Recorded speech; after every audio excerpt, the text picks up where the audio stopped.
सीखी हुई विद्या को ये लोग जीवित रखते हैं,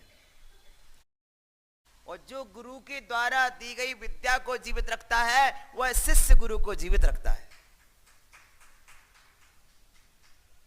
क्या?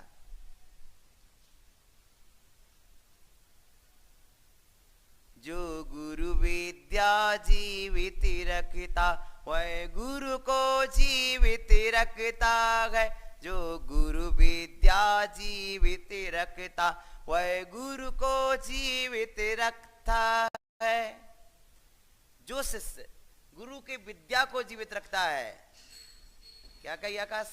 जो शिष्य गुरु की विद्या को जीवित रखता है वह शिष्य गुरु को ही जीवित रखता है।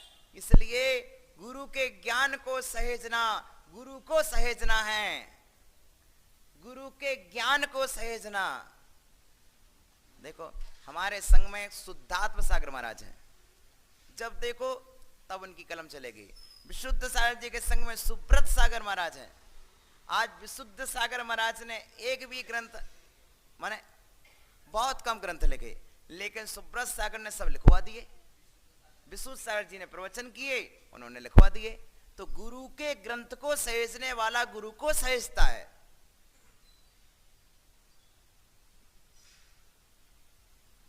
गुरु के ग्रंथ को सहेजने वाला, गुरु के चिंतन को सहेजने वाला, गुरु के विचारों को सहेजने वाला शिष्य गुरु को सहेजता है। जब तक गुरु के विचार जीवित कैसे होंगे, जन जन तक कैसे पहुंचेंगे, तो शिष्य गुरु की कीर्ति को जन जन तक पहुंचाते हैं। क्या? प्रत्येक समय में प्रत्येक आचार्यों के अपने चिंतन रहे, विचार रहे।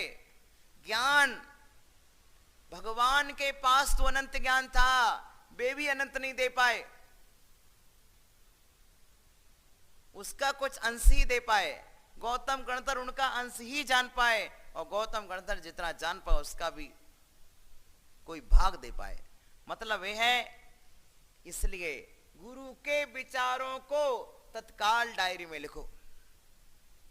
ठीक है ना? दो तरह की बात होती है।